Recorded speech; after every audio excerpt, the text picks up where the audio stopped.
ஒரு முறை நான் சென்னை சென்று மெரினாவை சுற்றி பார்த்தபோது 80 வயது உடையக்கூடிய பாட்டி ஒருவர் டீ கடையில் வேலை பார்த்து கொண்டிருந்தார்.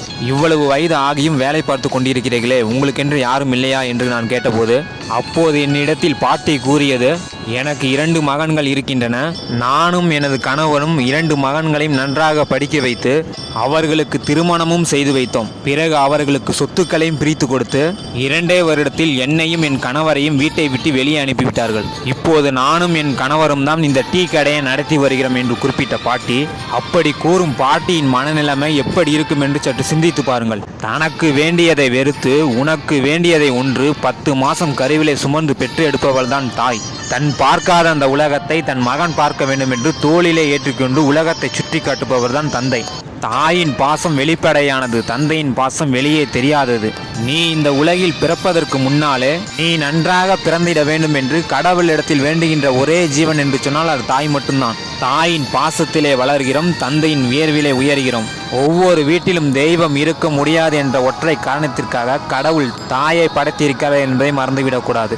ஏழை குடிசையிலே ஒழுகு மலையிலே தன்னுடைய பிள்ளைகள் நனையக்கூடாது என்பதற்காக ஒவ்வொரு தாயும் தன்னுடைய உடலை கூடாரமாக்குகிறாள். ஒவ்வொரு தாயும் கடவுளிடத்தில் சென்று வேண்டுகின்ற பொழுது முதல் வேண்டுதல் என்னவாக இருக்கும் என்பது உங்களுக்கு தெரியுமா?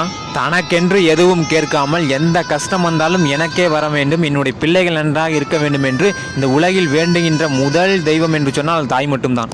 அது மட்டும் இல்லாமல் நான் இறப்பதற்குள் என்னுடைய பிள்ளைகள் நல்ல நிலைமைக்கு வர வேண்டும், அதை என் 2 கண்களால் பார்க்க வேண்டும் என்று நினைப்பவர்கள் பெற்றோர்கள் என்பதை மறந்துவிடக்கூடாது. பள்ளிக்கு சென்ற பிள்ளை வீட்டிற்கு வரும்போது மழை வந்து விடுகிறது, கொடை எடுத்து கொண்டு போகக்கூடாதா அப்பா? மழை விட்டது பிறகு வரக்கூடாதா அண்ணன்?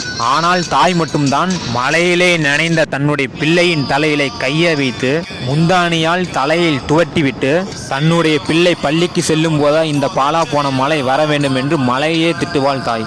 2ஆம் உலகப் போரின் போது 1,00,000 வீரர்களை கொன்று குவித்த கிட்லர் கூட தன்னுடைய தாய் இறந்த போது தாயின் புகைப்படத்தை நெஞ்சிலே சுமந்து கொண்டு சுற்றி வீழ்ந்து கிடந்தான் என்று கூறுகிறது வரலாறு. துறவி கோலம் கொண்ட பட்டினத்தார் கூட தன்னுடைய தாயின் இறந்த செய்தியை கேட்டு சுடுகாட்டிலே உருகி உருகி 10 பாடலை பாடினார் என்று கூறுகிறது தமிழ்நூல். ஒவ்வொரு மனிதனுடைய வாழ்க்கையிலும் பெற்றோர்கள் என்பது கடைசி வரைக்கும் முக்கியம் என்பதை இந்த நேரத்தில் நான் பதிவு செய்கிறேன்.